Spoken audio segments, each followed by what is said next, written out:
45분 정도. 잠깐만 제가 소개를 좀 해드리고요. 아까도 말씀드렸습니다만은 그 이영미 이사님이 사정이 있어 좀 늦으시는 바람에 제가 소개를 할 겁니다. 그래서 우리 정수천 교수님은 지난달이죠. 그래서 그때도 우리가 강의를 들어서 이번 마지막 시간을 좀 신화를 좀 장식해달라고 이렇게 김성숙 그 회장님이 그만 사정 때문에 못 오시는 바람에 그래서 오늘 우리 정 교수님께서 아마 이렇게 준비를 하셨는데 너무 늦게 부탁을 드려가지고 괜찮으신지 모르겠는데 어쨌든 뭐 지난번에 보니까 너무 폭넓게 많은 것을 가지고 계시기 때문에 우리 같이 나눔도 좋겠다 생각을 합니다. 그러나 다시 한번 제가 말씀드리지만 전주고등학교를 나오셨고 홍익대학교 대학원을 졸업하셨습니다. 그래서 교육학 박사로 학위도 가지고 계신 분이십니다. 현재 보니까 여기 보니까 경북대학교 경영교수로 이렇게 활동을 하시는 가운데 있는데 제 연구원에 오셔서 같이 이렇게 활동을 너무 감사합니다. 그리고 쓰신 책도 보니까 교육심리학, 교육학 개론, 평생 학습사회 실현과 추진 등 여러 아마 저서가 있는가 보고요. 다수라고 이렇게 명시된 거 보니까 우리 이제 정수준 교수님께서 1시간 동안 이제 강의하실 때에 좋은 시간, 가장 귀한 시간이 되어지길 바랍니다. 감사합니다. 한 45분 정도 그렇게 하겠습니다. 이렇게 그 초등학교 강의가 40분, 중학교가 45분, 고등학교 50분, 대학은 90분 그런데 45분 정도가 될 것 같습니다. 너무 즐거우면 45분 정도. 한 40분 정도 되면 이렇게 좀 말씀 좀 해주세요. 감사합니다. 제가 끝. 아이 너무 지루해요. 말을 많이 하면 이게 법정 스님이 그런 얘기를 하시대요. 세상에 나와서 말빛, 글빛 많이 지고 가지고 가는 절판을 다 해버리잖아요. 그 무소유 말만 하는 것도 사람들한테 빛을 남기는구나. 글도 그러는구나. 그래서 어디 가면 되도록 말 않고 많이 앉아 있습니다. 필요할 때마다. 오늘 강의는 할 수 없이 말을 해야 되니까 어른들, 그 대선배님들도 계시고 우리 김문덕 훌륭한 교수님도 계셨고 우리 송계순 목사님, 우리 선배님도 엄청 다 훌륭하시고 다 원로 목사님들이시고 다 인문사회학교 통해서 많은 관록을 쌓으신 어른들하고 강의하게 돼서 송구스럽고 죄송합니다. 천천히 하겠습니다. 제가 오늘은 이렇게 우리 목사님들하고 이렇게 소통하면서 한번 읽어보고 천천히 소통. 이렇게 사실 교육은 이렇게 상호작용이 중요하거든요. 의사소통을 통한 상호작용. 그러니까 학습자와 학습자의 의사소통을 통한 상호작용, 또 교수자와 학습자의 의사소통을 통한 상호작용이 일어나야 변화가 일어나요. 그래서 상호작용을 하면서 같이 진행하겠습니다. 저는 이제 정수천이고요. 홍익대학에서 교육학 박사학위를 받고 교육사회학 평생교육 그쪽 전공자입니다. 그래서 제가 대학에서 한 7, 8천 명 이렇게 이상 제자를 길렀고 요새는 평생교육사 지도하고 사이버대학에서 제일 큰 SE라는 데서 전임 교수하고 경북에서 경민교수하고 기타 한 2개 대학에서 시간 강사하고 해서 시간 수업을 좀 많이 하는 편입니다. 제가 젊어서 경기도의원을 여기 이 지역에서 했습니다. 세상 사람들과 많은 관계만이 많아요. 제가 모임이 한 20여 개가 넘는데 맨날 모임하고 다니고 삶과 교육과 여가를 어떻게 해야 좋은 삶을 사는지 아까 그 발표 문안에도 삶이란 교육, 일, 학습, 여각을 통합적으로 진행해야 된단 말이에요. 페이퍼에 있더라고요. 참 우리 교육학에서 연구하는 결과도 그렇습니다. 그래서 여러분들 강의하기 전에 진짜 일을 꼭 소일거리를 가지셔야 되고 일. 두 번째가 이제 자원봉사도 일, 두 번째가 학습입니다. 학습 교육. 세 번째가 여가를 균형 있게 해서 일과 학습과 여가를 통합적으로 한 줄로 병렬로 해서 쭉 가야 됩니다. 그러니까 이게 너무 일만 하면 일 중독이 걸립니다. 진시황 같은 것도 사람들을 못 믿어서 하루에 40그리가 그늘 죽간을 살아가지고 그 일을 하면 잠을 안 잤대요. 그러니까 진시황이 천하통일을 중국 역사상 춘추 전국 500년 만에 천하통일을 했어요. 70개 나라가 7개 나라, 7개 나라 한 나라라는 게 진시황입니다. 진시황이 오늘날의 9년제, 언어통일, 문자통일, 도량형 정말 엄청난 오늘의 일을 하고 중국을 설계한 사람입니다. 9년제 같은 우리나라도 다 그런 거 하고 있잖아요. 그런데 그분이 12살에 황제돼서 40에 천하통일하고 50에 객사해요. 근데 본인이 한 약 12년, 아들이 한 4년, 17년 만에 무너져버립니다. 영원히 할 것 같은데 일중독자라 너무 일 지나친 일. 그다음에 요새 우리 IT 업계 최대 건물인 스티브 잡스 같은 사람도 그렇습니다. 그분은 애플이 시가총액이 1100조예요. 1100조. 삼성전자가 320조입니다. 삼성 이건희 회장이 77세로 지금 병석에 계시잖아요. 못 알아보잖아요. 만 70, 우리 나이는 78세. 근데 삼성은 하루에 2천억을 법니다. 이건희 회장은 하루에 2천억 버는 사람입니다. 석 달에 막 17조, 18조, 19조까지 이익을 내니까 하루에 2천억이 넘어요. 2천억, 하루에 2천억 이익을 돈을. 근데 1,000원짜리 하나를 못 쓰잖아요. 그분도 일 중독인 것 같아요. 너무 일을 많이 해서 그런 것 같아요. 근데 스티브 잡스는 57세의 삶을 마감해요. 최장하고. 똑같이 빌 게이츠, 똑같이 IT 업계 두 건물이 경쟁했어요. 빌 게이츠는 세계 최고대 부자로서 끊임없이 봉사하고 그런 걸 기부를 제일 많이 한다고 하잖아요. 근데 이 스티브 잡스는 사실 오늘날 우리 IT 스마트폰이 스몰핏이잖아요. 이 스마트폰이 얼마나 중요한지 말이에요. 2007년에 나왔는데요. 지금 약 10년 됐습니다. 2010년, 12년. 근데 스마트폰 없으면 지금 못 살아요. 어른들 다 갖고 계시죠. 정말 편리하잖아요, 이게. 하여튼 저가 지방을 많이 가는데 지금 누구한테 길 물어보지도 않아요. 주소 딱 치면 딱 나오잖아요. 얼마나 좋은지 몰라요. 정말 스마트폰 없으면 서울 어디 가지도 못해요. 이게 스몰 PC예요. PC가 손 안에 주머니 안에 들어오고 전화기도 들어와 버려요. 근데 이분 57세 췌장암으로 죽어요. 지나치게 남을 못 믿어요. 그러니까 이분이 첫째 부인이 같이 살면은 내가 돌아볼 것 같다 스티브 잡스는 이렇게 관계가 안 좋으니까 이혼했어요. 둘째 부인은 또 엄마 같이 잘 스티브 잡스를 잘 돌봐줬어요. 근데 첫째 부인은 한 자식이 자기가 이제 혼인을 안 한 관계인데 자식을 낳았는데 이게 자기 친자 확인을 하잖아요. 이게 진짜 친자인지 검사를 해보면 검사에서 친자로 나왔는데도 양육 10원 한 푼 안 줘버려요. 독한 사람이에요. 그렇게 돈을 많이 벌어요. 그리고 또 같이 창업한 그 동료들 전혀 돈 안 줘버려요. 그러니까 너무 냉정. 마음이 너무나 평화를 아까 우리 목사님 말씀하신 마음의 평화를 안 잡은 것 같아요. 이분은 태어나자마자 양부모들이 버렸어요. 그래서 3살 때 엔지니어한테 입양돼요. 양부모한테 입양돼서 이렇게 크다 보니까 세상에 대한 원망 이해가 많았던 것 같아요. 남을 도와주고 아까 우리들 함께 더불어 사는 사람이 매우 중요하다고 그러잖아요. 함께 사는 사람. 그래서 인간다운 인간할 때 제일 첫째 덕분이 더불어 함께 사는 인간입니다. 스티브 잡스가 그게 부족한 것 같아요. 그래서 정말 그분이 지금까지 살아있으면 IT 업계가 지금보다 훨씬 더 버전업된 새로운 기기들이 많이 나왔을 것 같아요. 아이폰, 아이팟, 아이패드 신화를 이끌어서요. 이 애플이라는 회사가요. 세계 최고의 회사예요. 세계 그 많은 회사에서 1등 회사입니다. 우리나라 예산이 올해 430조인데 우리나라 예산의 2배 반 회사. 얼마나 큰 회사. 미국이 최고 회사고 정말 세계 자랑하는 회사. 그 회사 사장했다가 57세에 아까운 나이에 삶을 마감했는데 그만큼 아무리 돈을 많이 벌든가 아무리 권력에 올라가도 우리 아까 목사님 말대로 마음의 평화, 영혼은 그 속마음이라고 쉽게 얘기하잖아요. 영혼의 안정.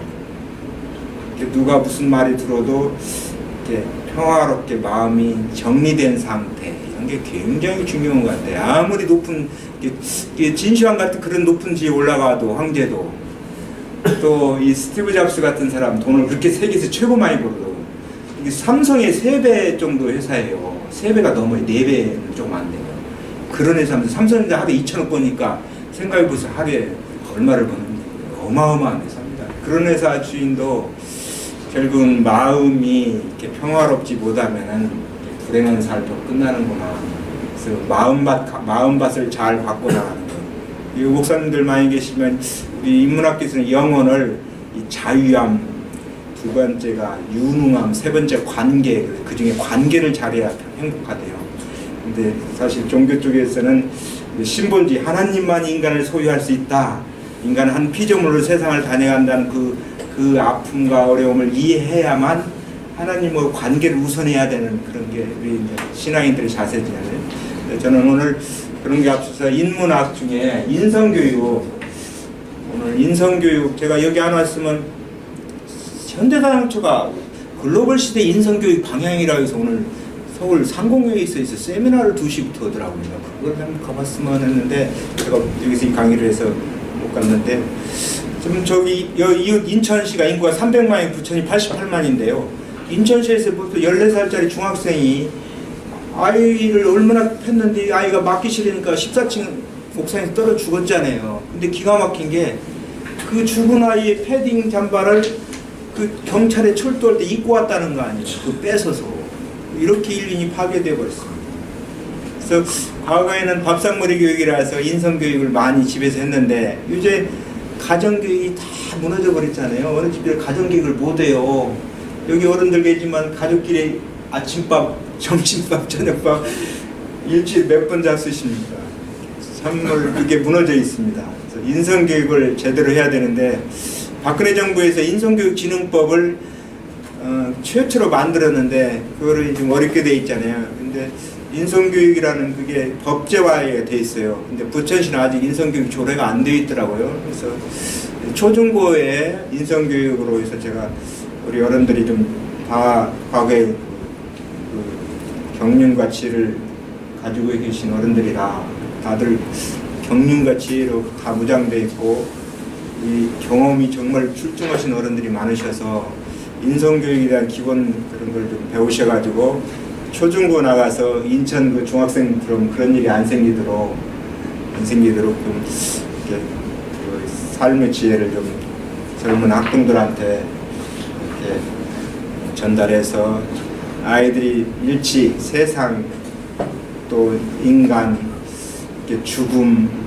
이런 것을 알고 좀 다른 삶을 살 수 있도록 길잡이 또 이렇게 멘토 역할을 해주시면 어떨까 해서 송계순 목사님께 말씀드려서 인성교육이 이게 아주 최고의 총론입니다. 총론을 한번 여러분 원로 목사님들께 이렇게 전달하겠습니다. 보시면은 그래서 인성교육의 필요성, 그다음 인성교육 개념, 인성교육 주요 내용, 인성교육 목적, 또 인성교육 방법은 어떻게 해야 되나, 이게 총론입니다. 총론을 한번 전달하겠습니다.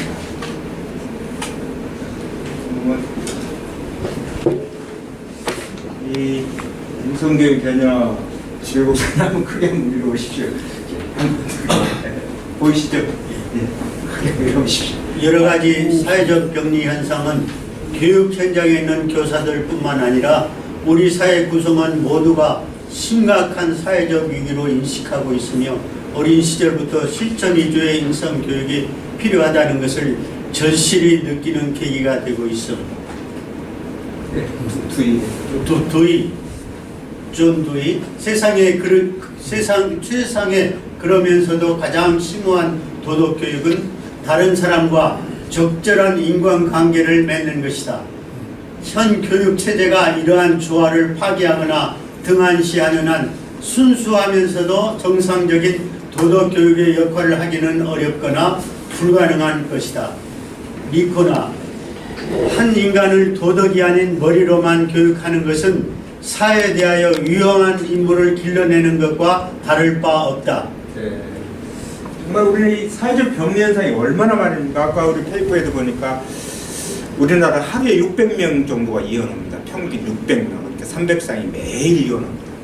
그러니까 매일 37명 정도가 자살합니다. 그 중에 노인 자살이 굉장히 높고 청소년 자살이 매우 높습니다. OECD 국가에서 자살률이 OECD가 선진국 글룹이잖아요. 34개국이 있는데 자살률이 이렇게 높습니다. 이혼율이 높고, 그 다음에 우리나라 산업재해 최고고, 우리나라 세계 최장의 노동시간을 갖고 있고, 멕시코 다음으로 2등으로 우리가 노동시간 많이 있습니다. 주당 1년에 한 2,200시간인데 보통 일본 같은 경우 1,700시간, 미국도 1,700, 유럽은 1,400시간, 1,500시간 노동시간이 깁니다, 우리 사회가. 그래서 이렇게 우리 사회가 발전하다 보니까 사실 우리나라가 1963년에 100달러, 이때는 아프리카 수준입니다. 63년, 혁명이 61년에 나온 63년에 100달러예요. 그게 95년에요. 95년에 10,000달러가 돼요. 63년에 100달러. 천천히 하겠습니다, 어르신들. 제가 못 오면 다음에 하고요. 63년에 100달러예요, 100불. 이게 95년에 10,000달러가 돼요.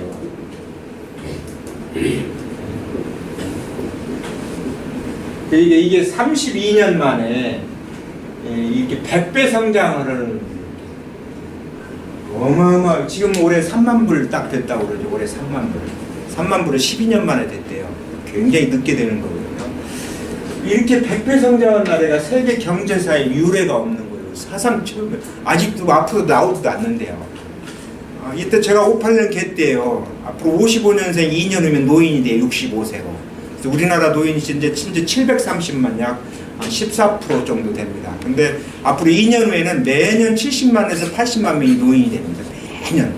우리 일본이 인구가 1억 3천만, 1억 2,700인데 약 27%가 노인이랍니다. 3,500만 명이 노인이에요. 4명에 1명이 노인이 더 많아요. 75세 이상도 1,000만이래요. 그러니까 일본이 1985년 프라자합의라에서 미국이 일본을, 한일을 확 죽였어요. 그래서 98년부터 1985년에 그렇게 죽여갖고 1993년부터 2013년까지 20년간 장기간의 경기 침체가 20년 잃어버린 20년. 환율로 미국이 너무 일본이 크니까 확 죽인 거예요. 지금 중국과 무역 전쟁이 결국은 미중 간의 패권 전쟁이에요. 안보 전쟁이고 군사 전쟁이고 기술 패권 전쟁으로 가요. 결국은 중국을 이번에 한번 손을 보겠다는 거 아니에요. 가만히 안 나가. 중국을 이번에 안 꺾어놓으면 나중에 세계 군사 이 단일 최후 패권과 미국이 위협을 느끼니까 이번에 손을 보겠다는 거 아닙니까? 일본도 이번에 밟아야 되겠다. 근데 일본도 1985년에 너무 크니까 도쿄들을 팔아서 미국을 샀다고 그랬거든요. 그러니까 밟아버린 거죠. 85년 프라자 합의 환율로. 그래서 85년 93년부터 경기 침체가 일어나요. 8년 후부터. 그래갖고 2013년까지 20년간 일본이 죽어요. 완전히 죽어버립니다. 근데 노인 자살, 일본의 모든 사회 문제가 나와요. 참고로 일본은요, 예산의 3분의 1을 빚을 냈어요. 그 다음에 4분의 1 수입이 빚을 예산을 세울 때 4분의 1은 그 빚을 갚는 이자로 나가요. 일본이 국가부채가 어마어마해요. 국가부채가 빚쟁이 일본. 근데 일본은 국채를 발행하면 국민이 95% 이상을 갖고 있어요. 그러니까 나라가 망하지않아요. 국민이 갖고 있기 때문에. 국민이 채권자예요. 근데 우리는 가계부채가 이제 어마어마하죠. 1,500조. 또 중국은 기업부채가 어마어마하대. 중국발 위기가 지금 중국발 금융위기가 난다는 게 그거예요. 중국 기업부채. 근데 이렇게 경제성장을 하다 보니까 엄청 사회가 이제 빛이 있으면 그림자가 짙잖아요. 인간은 이 기쁨이 있으면 그 상황은 다른 것이 또 와요. 그러잖아요. 이게 너무 그림자가 짙어요. 이렇게 잘 사는 나라. 그러니까 미국 교포들이 우리나라 와서 깜짝깜짝 놀라는 거예요. 이때 미국으로 이민 간다는, 지금 와서 보면 한국, 미국보다 훨씬 잘 산대요. 참고로 미국은 6만 불이에요. 1인당 GNP가. 일본은 4만 불이에요. 4만 불. 그런데 구매력 지수는 구매력으로 우리하고 일본하고 이태리하고 생활수준이 비슷하대요. 이태리. 근데 세계에서 인구 5천만 이상으로 해서 이렇게 3만 불 이상 가지고 있는 나라가요. 세계 최고 부자가 역시 미국이잖아요. 미국 1등. 미국은 우리 경제 규모 12배나 되는 큰 나라입니다. 중국은 한 7배 되고 일본은 3배 경제 규모가 커요. 근데 세계 1등이 미국 1등. 그 다음에 2등이 뭐 되겠습니다. 일본입니다. 일본. 아니 중국. 이제 중국 2등, 3등이 일본, 4등이 독일, 5등이 이제 프랑스, 6등이 중국, 영국, 7등이 이탈리아인데요. 근데 1인당 GNP로 따지면 중국은 아직 8,500불 정도밖에 안 가요. 북한이 한 2,000불 간대요. 1인당. 그러니까 중국은 빼야 돼요. 그래서 미국, 그 다음에 일본, 그 다음에 독일, 그 다음에 프랑스, 영국, 이태리. 그러니까 우리가 6번째 정도 잘 사는 거, 엄청 잘 사는 나라입니다. 그들 깜짝 놀랐는데 우리나라처럼 교통 잘 된 나라가 세계에서는 없습니다. 대중교통. 전철이 안방에서 안방까지 돼요. 서울. 얼마나 환승 이렇게 된 나라 하나도 없습니다. 지자체에서 막 6,700억씩 돈을 대줘요. 차액만큼. 교통 한국. 그 다음에 전기세 싸고 물값 싸고 그다음에 집집마다 대형 냉장고 있고 한국도 너무 잘 산다고 막 그런데 근데 우리 스스로는 너무나 마음들이 그냥 다 죽겠다는 거예요. 만난 사람마다 힘들어 죽겠어 못 살아 다 그래요. 힘들어 죽겠어 못 살아. IMF보다 더 힘들어 다 우선이에요. 근데 우리는 정말 잘 사는지를 우리는 모르고 있는 거예요. 이렇게 마음이 전부 다 갈기갈기 찍혀 있어요. 왜냐 우리 사람들이 너무 이렇게 빨리 성장하다 보니까 기대 욕구가 너무나 높은 거예요. 너무나 기대 욕구가 높아요. 기대 욕구가 너무 그리고 성장 신화에 사람들이 이렇게 몸이 다 체제화돼 있어요. 하루가 한다고 발전하니까 이 성장 신화에 그래서 지금부터는 결핍, 저축, 인내 이런 것을 이 코드를 바꿔야 됩니다. 이제는 성장 신화 축제는 끝났어요. 이제 저성장, 무성장으로 계속 만성적인 경기 침체, 지지부진한 경기 상황이 그대로 계속합니다. 올해 2.6% 성장하는데 내년에는 2.3% 2% 이하로도 떨어질 수 있어요. 그럼 올해보다 30% 이상 더 안 좋아지는 거예요. 또 그다음에 우리는 중규모 개방 경제지만 소규모 개방 경제 아니라 중규모 정도 개방 경제입니다. 우리나라가 세계 6번째로 무역을 많이 하는 나라예요. 수출로 먹고 사는 나라예요. 수출로. 그러니까 이게 너무나 사람들이 발전하는 거, 성장하는 거 그런 거에 그냥 젖어 있어요. 그러다 보니까 이 불평등에 대한 우리 사람들이 배고픈 건 참아요. 근데 배 아픈 건 못 참는 문제. 평등에 대한 욕구가 너무나 높아요. 평등의식. 민주주의는 자유평등이잖아요. 자유와 평등이 두 바퀴로 가요. 자유스러운 삶 얼마나 좋아요. 북한같이 이렇게 저렇게 살면 북한은 저건 나라가 아니잖아요. 완전히 민민을 그냥 굶기고 핍박하고 이동자유도 그다음 북한 근로자가 요가서 이러면 90%를 국가가 빼가버려요. 10%나 안 돼요. 이렇게 200만 원 벌면 20만 원만 주고 180만 원 국가가 가져가 버리는 거예요. 북한은 그렇습니다. 노예국가예요. 3제 세습 독재 왕정. 그렇죠. 조선시대 왕보다도 김정일 권력이 훨씬 셉니다. 그렇죠. 조선 왕도요. 함부로 보세요. 조선이 1392년 7월 17일 날 이성계에 개국을 해요. 1910년 8월 29일 날 무너져요. 일대 강점기인데 518년간 왕이 27명인데 평균 수령이 47입니다. 그분들 하루도 경연에 참가해 공부해야 돼요. 임금. 신하들과 같이 반드시 경연에 참여해야 됩니다. 그 다음에 항상 이 역사 기록은 사관원이 따라다니면서 기록하는 사람이 있습니다. 임금이 화장실 다른 거를 다 기록합니다. 조선왕조실록, 뭐 승정원 일기 다 뭐 기록 문화가 이렇게 남아 있잖아요. 임금이 뭐 하는 걸 전부 다 임금하고 독대가 안 돼요. 조선은 임금하고 독대를 못 하게 돼 있어요. 독대에서 뭐 들어와 그렇게 못 합니다.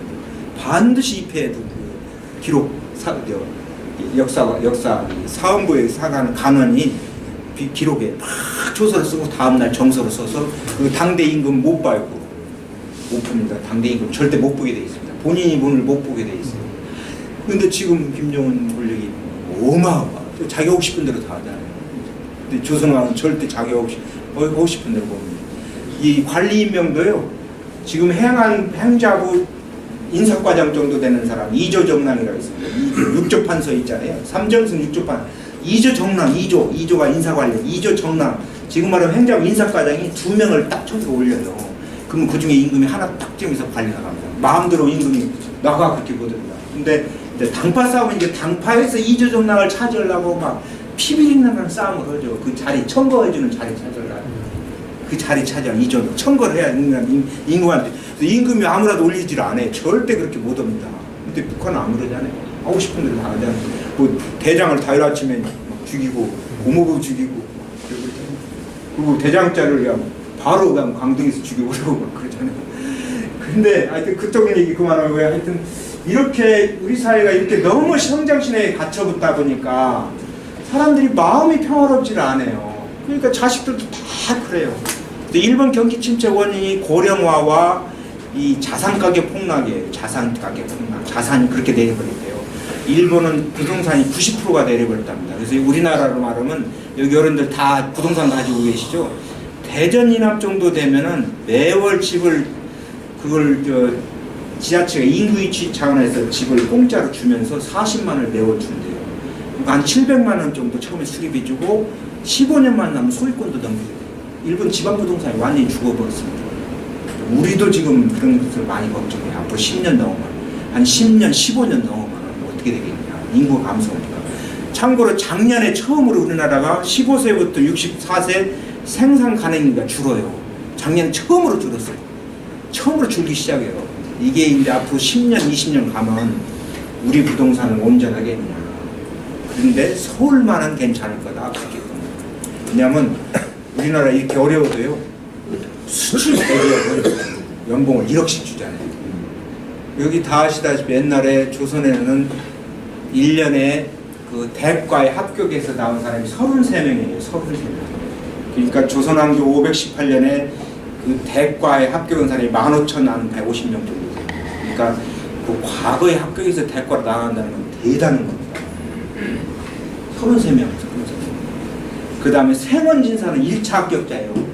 그것이 1년에 100명 정도 나옵니다. 그리고 5만 명 정도. 생원진사만 하고 정말 글을 읽는 사람이다. 그래서 생원진사도 그거에서 인정을 해주면 아, 글을 읽었구나.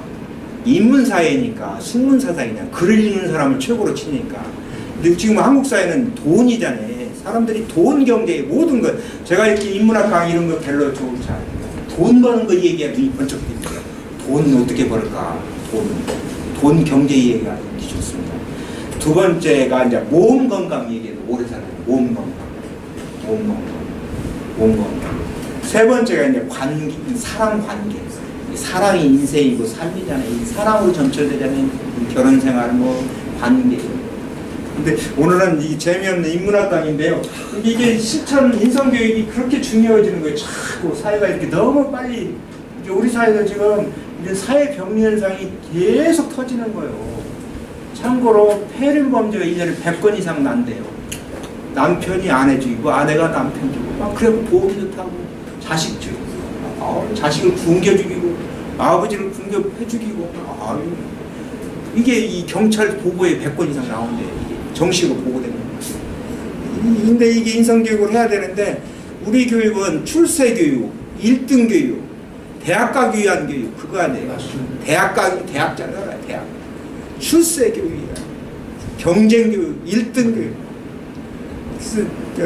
사실 우리 사회가요 1년에 우리 목사님들이 좋아하는 일자리 제일 좋아하는 게 공무원이잖아요. 공무원 되라. 그 다음에 대기업 들어가라. 대기업. 그 다음에 금융기관. 그 다음에 공기업. 이게 한 3만 개 나온대요. 근데 문재인 정부에서 지금 그걸 막 하려고 그러잖아요. 사실 공무원 많이 늘려갖고 세계에서 잘 된다면 하나도 없습니다. 그 사례가 없어요. 공무원 늘려. 우리가 소크라테스가 71세에 죽어요. 사역을 받고. 근데 소크라테스 조사인 그리스 같은 나라가 작은 나라인데요. 망해버렸어요. 왜 망이냐? 판사들도 데모온대요. 비건. 경찰관도 비건 날 데모온대. 공무원이 몇만 명인지 모르는데. 너무 복지를 많이 하고 공무원 많이 길려 나라가 무너져 버렸어요. 그리스 무너져 버렸습니다. 소크라테스 고향이에요. 이 유럽에서는 그리스 문명은 한풀 접어집니다. 한풀 접어집니다. 우리가 미국 사람은 한풀 접잖아요. 미국 위대한 나라니까. 그 미국에서는 유럽에서 그리스만 한풀 접어집니다. 왜냐하면 문명이 발상되니까. 그런 나라가 지금 무너져 버린 거예요. 무너져. 그러니까 이탈리 경제 위기도 아직 해결 안 돼 있어. 이탈리아 같은 그런. 그런데 그런 자리가 25,000개, 3만 개밖에 안 나와요. 그러니 동일연대의 5%, 3%대입니다. 그런 때들. 그 정말 공기업 금융가 된다는 것은 옛날 같으면은 과거 합격에도 이렇게 어사 꼭 돌아야 될 정도로 5%. 그런데 거기에 들어가기 위해서 막 그렇게 경쟁을 하는 거예요. 근데 참고로 대학 졸업자가 입학생은 한 50만, 졸업자는 55만 명이 나옵니다, 지금. 근데 55만 명인데 취업자가 한 30만 명 추월해요. 그런데 거기는 대학원제나 군대 다 포함됩니다. 절반 취업돼요. 근데 그 중에 200만 원 이하가 40%예요. 200만 원. 현실은 그래요. 그러니까 200만 원 이하 받아갖고는 처자식 부양하기가 쉽지 않아요. 어떻게 집을 마련하고 전세값이 9천도 1억이 갖고는 어림없습니다. 아파트가. 그러니까 아버지가 허리가 휘어버리는 거예요. 그래서 이 존주의 같은 사람도 이런 문제 때문에 우리 사회가 이렇게 막 불불 끓는 거예요. 이 불평등.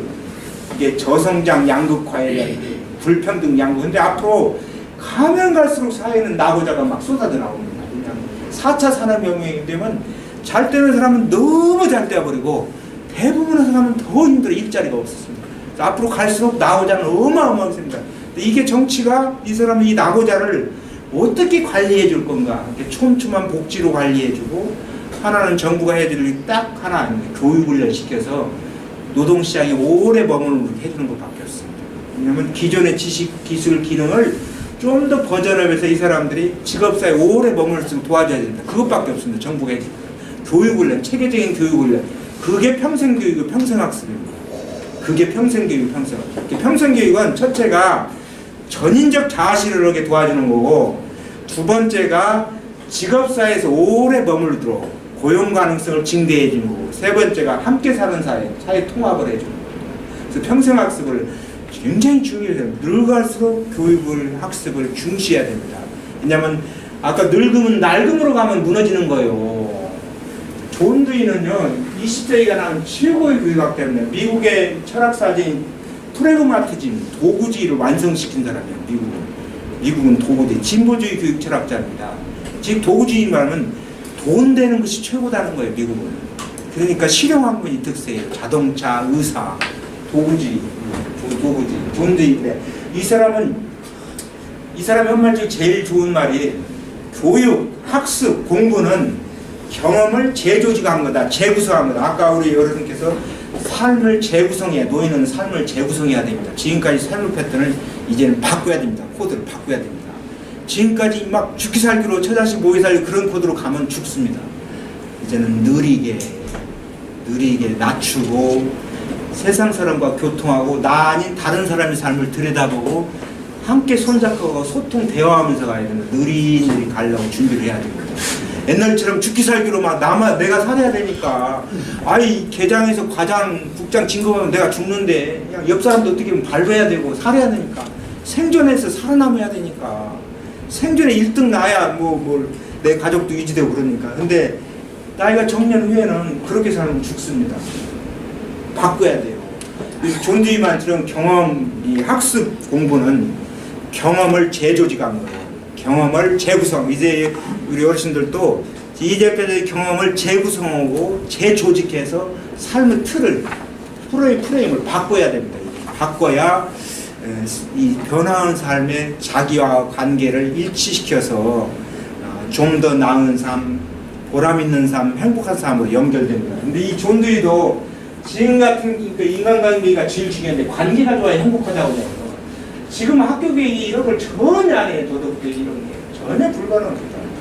오직 성적이니까 저희가 학교에서 시험, 저도 지금 연말 평가라 학점을 이렇게 주는데요.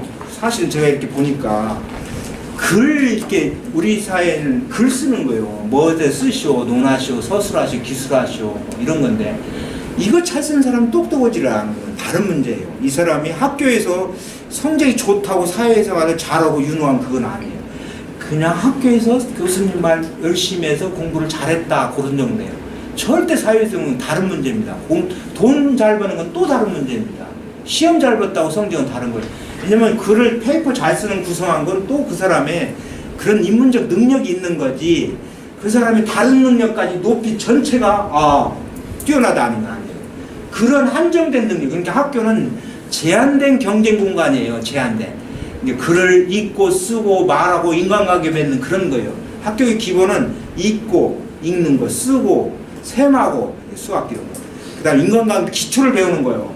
그래서 거기 그게 바로 나가서 이 학생 이 사람이 학교 성적이 진짜 좋으니까 사회 가서도 정말 사회를 잘할 거다. 이건 다른 문제예요. 돈을 잘 벌고 관계 잘하고 이건 다른 문제입니다. 그래서 여기 어르신도 계시지만요. 유전이 왜 이렇게 중요하냐면요. 이게 이 어르신 여기 계시려면요. 10대 가면 1054명이 됩니다. 1054명. 그러니까 이 어르신 중에 한 어른만 사고로 돌아갔다면 이 어른이 여기 안 계신 거예요. 이게 유전적 기질이 10대 가면 이게 여기 어른은 어머니 아버지 2분의 1이잖아요. 그러면 이제 외할머니 외할아버지 친할머니 친할아버지면 4, 그 다음에 8, 16, 30 이렇게 올라가면 10대 가면 1054명 이렇게 많아요. 그 중에 한 명만 사고 나면 그게 어른이 안 계신 거예요. 근데 그 유전적 형질, DNA는 그 사람의 그 본질을 구성해요. 그래서 반은 교육에서도 접근이 못해요. 그것은 유전 형질이에요. 기질에 타고난. 그걸 못 바꿔요. 우리 송교선 목사님이 정말 원만하시고 품성이 좋으시지 않습니까? 제가 봐도 몇 분 안 뵀어도 정말 이렇게 성직자로 스틀도 갖추시고 이 교양과 인성 이런 게 잘 조화되고 품성이 참 좋은 어른이시더라고요. 근데 이런 틀은 이미 유전자를 반은 갖고 오신 거예요. 나머지 반을 성직자 교육 관계에서 본인이 이제 만든 거고. 그래서 인간은 유전과 환경이 상호작용, 환경. 이게 맹자 어머니가 시장에서 화장터에서 서장으로 옮긴 건 나머지 교육 환경만 바꾼 거예요. 반은 못 바꿔요, 절대.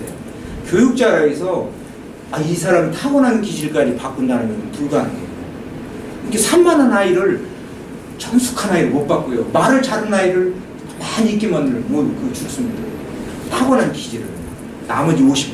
그것도 50%도 6세가 이제 넘어가면 바뀌기가 더 어렵대요. 6세 이전에 나에게 아이를 맡기라 해서 유아교육이 해주는 거야. 버트란드 러셀, 지금은 또 프로이드, 루소, 존 노크, 그런 이 장자크 루소, 존 노크, 버트란드 프로이드 이런 교육학자들이 다 6세 이전에 나에게 아이를 맡기. 6세가 넘으면 인간이 원형이 근본 틀이 형성이 되어서 그것도 바꾸기가 어렵대요. 기질을 말로 나머지 50%도요. 그리고 또 50%도 그 타고난 잠재능을 신이 주신 거예요. 하나님이 주신 거예요. 탤런트를, 잠재 능력을, 가능성을. 근데 그것을 부모가, 교육자, 학습자가 끄집어내서 꽃을 피우게 해주는 게 역할이거든요. 너는 달리기를 잘하는 운동해야 돼. 너는 공무원 타야 돼. 너는 장사해야 돼. 이 장사를 못할 사람을 장사시키면 안 되고, 장사할 사람을 공무원시키면 안 돼요. 이게 그래서 능력이 주고 그 능력을 발견해서 너는 상대를 가라, 너는 공대를 가라, 너는 예술가로 가라, 너는 운동선수 해야 된다. 그겁니다. 이게 교육자가 할 일, 부모가 할 일은 아이의 타고난 잠재 능력, 가능성, 그 탤런트를 끄집어내서 꽃을 피우게 해주고 그 시작을 알려주는 거예요. 그걸 건드려주는 거예요. 그렇지, 그거 없는 능력을 갖고 이걸 키우는 건 불가능해요. 저는 이게 말은 잘합니다. 근데 노래는 정말 못해요. 어디가 노래를 하면 참 문제 없어요. 박자를 잘 못 맞춰요. 근데 제가 노래를 부르면서 집에서 화장실에서 아침 시간 없으니까 그걸 틀어놓고 샤워할 때만 이거 하면서 감을 익혀요. 그래서 어디 가서 그냥 몇 곡은 제가 듣기 싫지 않은 정도는 합니다. 그냥 노래를 자꾸 많으면 사람들이 요즘 싫어해요. 노래도 안 해요. 그래서 씩씩하게해요. 그러니까 좀 나서지더라고요. 그걸 해도 안 늘어요. 절대 안 늘어요. 타고난 음감이 없는구나. 우리 기질에 우리 어머니 아버지가 노래 음감, 리듬감, 박자 이런 건 나한테 없었구나. 그 어른들도 없었고 우리 조상들도 없었고 나도 없고 자식들도 없는 거예요. 그것 갖고 그 사람을 예술 음악계통에 가면 죽습니다. 100을 노려보도 70밖에 안 나요. 제가 보니까 그런 거 아니에요. 근데 100을 노려보면 가능성이 130 나옵니다. 일치월적 확 갑니다. 근데 보통 사람 100 노르면 100 나오고, 이게 부모가 교육자는 130 나올 걸 찾아서 해결합니다. 그래서 이게 존두이 여러분들 이게 미코나 같은 사람들도 머리 교육을 하는 것은 위험한 인물 같아요. 사기꾼만 남는 거예요. 요새는요 이 쓰리꾼 지갑 따는 사람이 하나도 없대요. 왜냐면 지갑 열어봐야 돈 없어요. 다 몇 푼 안 갖고 다니고 카드요. 이렇게 훔쳐봐야 돈을 나온대요. 쓰리꾼은 활동을 못하는 카드를 돈을 나와요. 카드 하나 갖고 다니는데 요새 저도 옛날에는 택시비를 3천 얼마 나오면 미안해서 못 냈어요. 근데 요새는 보니까 그냥 줘버려요. 카드 줄게 다 그러더라고. 그래서 저도요. 지금 무조건 카드 줘요. 3,000원, 뭐 5,000원. 이 돈이 근데 뭔 범죄냐면 머리 범죄, 지능 범죄. 그래서 지능 경제, 지능 수사팀이 따로 있어요. 지능팀. 경찰은 지능. 하도 이 사이버하고 보안 돈 털어내는. 교묘한 방법 그런 거. 그러니까 이게 돈은 벌어야 되는데 안 되니까 그런 쪽으로 가버려요. 그래서 직업 선택할 때 우리 어른들 하지만 첫째가 직업 선택 저는 학생들한테 그런 얘기고 제일 직업 선택할 때 첫째 잘하는 거라 잘 100m 잘 뛰면 그거 해야 된다. 좋아하는 것보다 잘하는 거예요. 왜냐면 남자는 특히 더 그런 거예요. 왜냐면 나중에 잘하는 거 했다가 돈도 벌고 위치에 올라오면 좋아하는 거 나중에라도 할 수 있어. 근데 좋아하는 거에 대한 네 가정이 못 이겨. 남자로서 구실도 못 해. 가정도 못 이겨. 장가도 못 가. 잘하는 게 아니라 좋아하는 거면 안 된다는 거예요. 잘하는 거. 그래야 산다. 우리 사회 같은 경쟁사회에서는. 국가가 뭐 완전히 보장해 주는 것도 아니고 유럽이나 이런 데는 그때 노인 되면 한 200만 원 준대요. 캐나다, 미국 다 한 200만 원 주니까 그렇게 좋아하는 거 해도 그냥 보통 삶을 살아요. 우리나라 같은 데서는 그 좋아하는 거에 따른 대세 요새 시 쓰고 소설 쓰고 그림 그려서 밥 먹는 사람 보고 제 친구도 박희주라고 부천의 문인의 회장이에요. 글 써갖고 밥 못 먹어요. 정말 소설 그렇게 많이 써도 우리나라에서는 근데 안 해요. 그림 그려서 밥 못 먹습니다. 우리나라에. 아주 노래도 방탄소년단처럼 저렇게 해버려야 그렇게나 뭡니까 말춤한 사람 그 사람 누구요? 그런 정도 싸이 정도 해야 그래도 평생 먹을 돈 벌어놓아 버리고 그것도 이제 나이 들면 인기도 하나도 없어요. 나이 들면. 그래서 잘하는 거야 진짜 잘하는 거. 그 다음에 두 번째가 좋아하는 거예요. 세 번째가 사회적 수요가 있는 거예요. 제가 아는 분이 저거 뭐 사람들 만나면 자기 딸이 충남대 이마과 나왔대요. 그리고 장학생 통장 장학금 받았대요. 근데 이마과 나와가지고 20년 전에 나왔는데 취업 하나도 못하고 사실 미용 기술 받아갖고 피부 미용 한다고. 이마과 같은 경우는 농촌 서울대나 나오면 연구원으로 가겠죠. 근데 우리나라 농업사회입니까 아직? 농촌 뭐 그런 거 그런 거 그 총장 메달 받았다고 뭐 우리 딸은 그렇게 그 피부샵인데 미용하고 이마과 나온 사람 피부샵 따로 배웠어. 대학 4년간 할 거예요. 임학과에? 임학. 나무 뭐 이런 게 임업. 옛날에 농업사에서 임학과 뭐 그런 게 있지. 지금 나무 잘 키우는. 네, 나무 잘 키우는. 아버지가 산이나 뭐 엄청 주면서 나무 키우고 살아 했으면 모를까 안 돼요. 사회적 수요 세 번째. 사회적 수요가 있어요. 꼭 사회적 수요 있는 거 있어야 돼요. 사회적 수요가 있어야 돼요. 그래야 나중에 뭘 할 수도 있어요. 사회적 수요 없는 직업에 갖다는 해봐야 아무 의미가 없어요. 그냥 취미 생활하는 거예요. 근데 직업은 취미가 아니잖아요. 뭐 일터를 취미 삼아 다니는 사람 있습니까? 일터 취미 삼아 다닐 정도 되면 아버지가 엄청 부자이고 그냥 편하게 놀아도 뭐 그런 사람이 뭘까? 일터가 취미 아니잖아요. 전쟁이잖아요. 전쟁. 하루하루 전쟁이잖아요. 전쟁. 세 번째가 꼭 정말 사회적 수요 있는 거예요. 그 다음에 아무거나 하면 안 되잖아요. 돈 많이 번다고 뭐 섹시 장사하고 저 나쁜 게임 뭐 해가지고 막 그런 장사하는 거 많잖아요. 다른 사람 돈 뜯어먹는 거 다단계거나 뭐 섹시 장사하거나 무슨 불법 게임 오락 그런 거 해거나 이런 거면 안 되잖아요. 사회적 가치 있는 일을 해야 합니다. 세상 태어나서 남을 도와주면 남 등쳐서 남 주머니 털어가지고 살라고 하면 안 돼요. 사회적 가치 있는 네 가지 꼭 얘기합니다. 첫째 잘하는 거 해라. 두 번째 좋아하는 거. 세 번째 사회적 수요가 있을 거야라. 네 번째가 사회적 가치를 따져봐라. 돈 많이 번다고 불법 게임장인 해하고 경찰서 오락가라고 뭐 그냥 한번 들어갔다 나왔다 또 몇 년 살고 이렇게 하면 안 되잖아요. 그 얘기 꼭 오는데요. 하여튼 우리 사회가 지금 정말 이게 머리 교육만 해가지고 순전 사인구만 만드는 식이 그런 정말 조금 어폐가 있습니다만 그런 식인데 빨리빨리 가겠습니다. 너무 소원을 많이 했습니다. 자, 쭉쭉 읽고 가겠습니다. 우리 크게 한번 읽어보십시오. 못 읽으면 발달 심리학의 측면, 영유아들이 성장하는 과정에서 여러 가지 경험의 축적물이 쌓여 인성이 된다. 따라서 인성은 어린 시절에 어떤 경험을 하느냐에 따라 달라지고 개인의 사고의 방향과 도덕적 행동의 수준을 결정하게 된다. 둘, 개인적인 측면. 인간은 자기 스스로를 존중하고 타인을 존중할 때의 행복감과 소속감을 느낄 수 있다. 셋째, 사회 국가적 측면. 세계화와 개방화가 될수록 우리 고유의 언론에 대한 예절과 공경정신은 우리의 공동체 의식을 높여줄 것이며 영유아 시기의 인성교육을 강화하는 것은 국가 경쟁력의 중요한 요소가 될 것이다. 발달심리. 우리는 학교 중학생 때도 그냥 아버지 침실을 이렇게 엿듣다가 막 죽게 맞기도 하고 교육의 중학생 있지 아버지 침실을 엿들다가 그렇게 두드러 맞았다고. 그 스트레스를 어떻게 풀지를 몰라가지고 스트레스 받으면 이 변기통에 발을 집어넣고 이게 이 정서적 안정이 부모로부터 버려졌다는 거예요.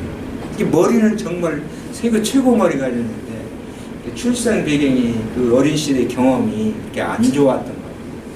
도덕적인 그런 스티브 잡스 사업을 봐도 그래요. 개인 측면은 인간 스스로 타인을 존중하고 타인을 이렇게 존중하는 거예요. 인간관계는 이해와 수용입니다. 이해해야 돼요. 나와 다른 사람을 이해해야 돼요. 그다음 수용해야 돼요. 수용을 다른들 말을 많으면 받아들이는 거예요. 그대로 받아들여요. 당신은 다 좋은데 그게 문제예요. 그런 말 하면 안 돼요. 그거 존중해 그대로. 당신은 다 좋은데 이게 문제, 이것만 고치면 그런 말 하면 안 됩니다. 있는 그대로 수용해줘야 됩니다. 존중. 수용의 다른 말은 존중입니다. 이해와 수용. 그 다음 그 안에서 타협, 인내, 조정. 타협하고 인내하고 조정. 그래야지 내 생각대로 다르다고 그 사람을 재판하거나 판단하거나 재단하거나 가르치려고 하거나 이러면 안 됩니다. 특히 어르신들 막 가르치려고 하면요. 이게 무리가 따르더라고. 저희들 어디 가서 이렇게 선생이다 보니까 그런 혹시라도 안 나오게 아주 조심합니다. 이 사람들 어른들이 가르치려면 무조건 거부합니다. 아예 유면해요. 이게 타인을 존중해야 돼요. 매우 중요한 거예요. 우리 사회 직장인들이 여기 부모님들 계시지만요. 자식들이 오면요. 다 한 가지 해줘야 됩니다. 아이고 아들이 직장인들이 가서 제일 힘들어하는 게 왜 힘들어하냐면요. 인정을 안 해줘요. 집에서는 다 우리 아들 우리 딸 최고예요. 왕자고 공주예요. 근데 직장 가면 어느 직장에서 왕자 공주 절대 되지 않습니다.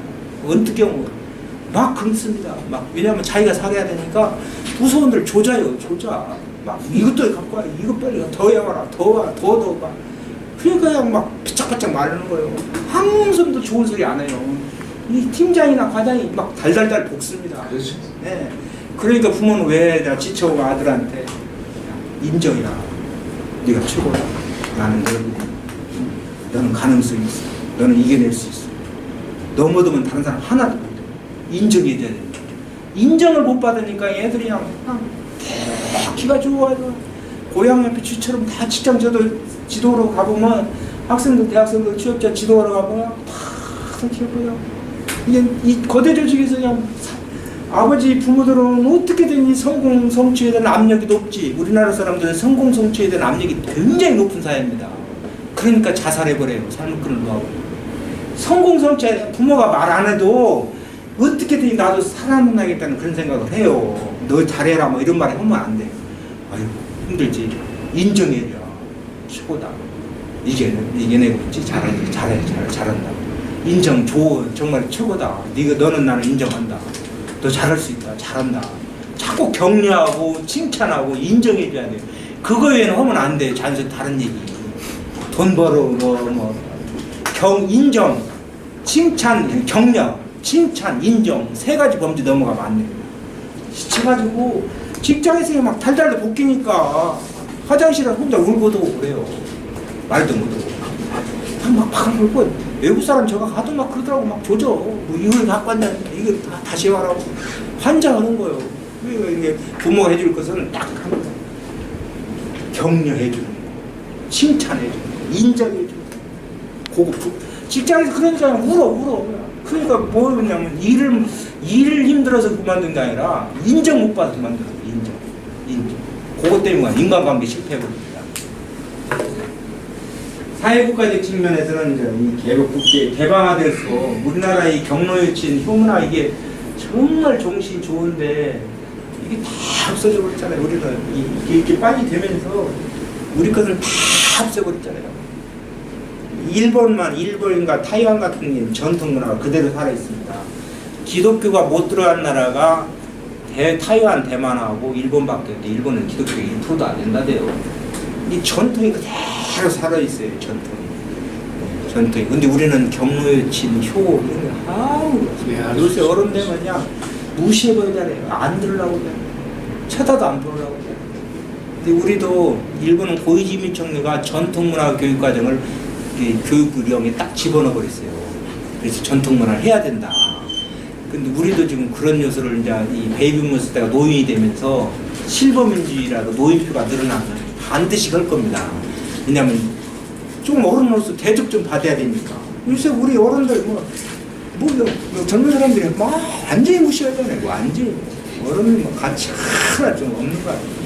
아마 어른 조금만 몇 년 지나면 반드시 전통문화교육과정을 교육부에 교육과정이 반드시 들어가서 교육과정이나 입학시에서 졸업학교 거쳐야 할 코스 과정이거든요. 반드시 몇 시간을 해야 된다.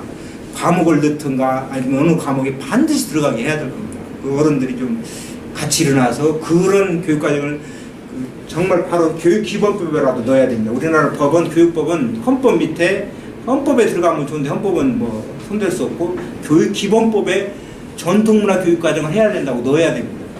그래서 교육 3법인 초등등교육법, 평생교육법, 그다음에 고등교육법 그 안에 그 전통문화 교육까지 녹아 들어가도록 교육기본법에 그걸 넣어줘야 됩니다. 그래서 그걸 정말 어른들이 좀 이제는 그런 시도를 좀 해야 됩니다. 그래서 이 사회국가 사회 측면에서 어른으로서 애우, 존중 그런 틀을 교육 차원에서 만들어야 됩니다. 지금 그렇지 않으면 노인은 갈수록 설자를 잃어버립니다. 근데 이게 표가 이제 앞으로 많이 늘어나기 때문에 작년에 36만 명밖에 안 태어났대요. 올해는 34만도 어렵다고 봐요. 근데 제586에 92만 명 태어나 지금 80만 명 남았대요. 지금 45세 이런 사람들은 100만 명 넘게 태어난 사람들 인구가 이렇게 반 3%로 줄어버려요. 지금 큰 문제입니다. 이렇게 사람을 안 태어나 출산율이 저출산되고 고령화되는 게 OECD 사무총장 그러대요. 전쟁 시에나 국가 이유 시에 두 나타난대요.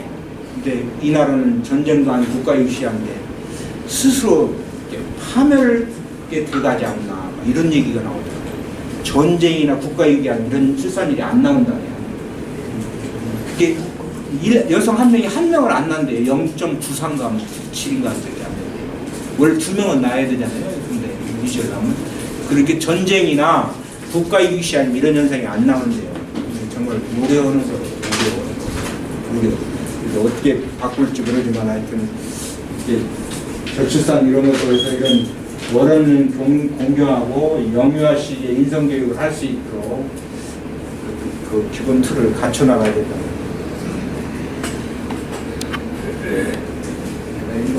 인성교육이 제가 이제 얼마나 다 됐죠? 시간이 중간만 말이에요. 시간 제가 이런만 하고 말겠습니다. 얼마나 시간이 더. 자, 이게 인성교육 개념은 옥스퍼드, 존 로크 이런 다른 여러 사람이 있는데요. 우리 백사님하고 여기서부터 쭉 옥스퍼드 옥스퍼드 영어 사전. 동질적인 전체성에 비추어 개인이나 종족이 구별되는 도덕적, 정신적 자질의 정체. 존 로크. 어떤 사람이 자신의 욕구와 기분을 억제하고 이성의 명령에 따르는 것은 아리스토텔레스. 자신뿐만 아니라 다른 사람과의 관계에서 바르고 옳은 행동을 하며 살아가는 것. 노바.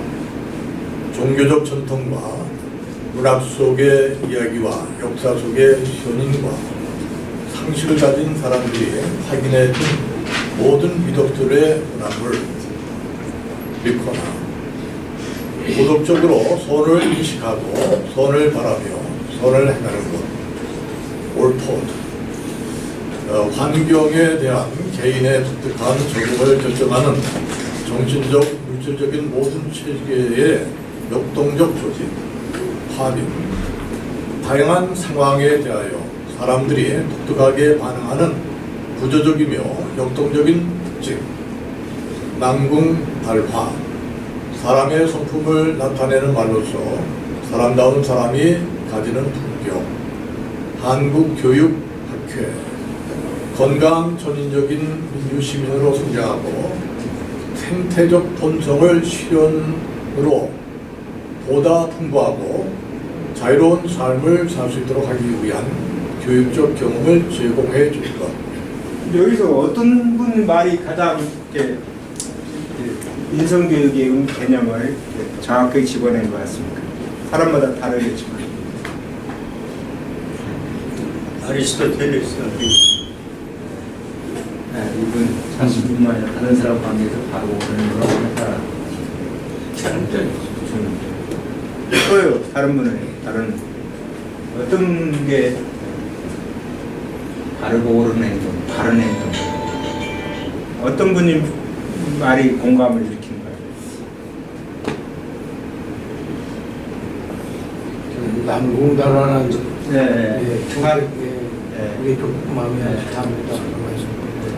사람다운 사람으로 아주 품격에 저도 그 사람다운 사람.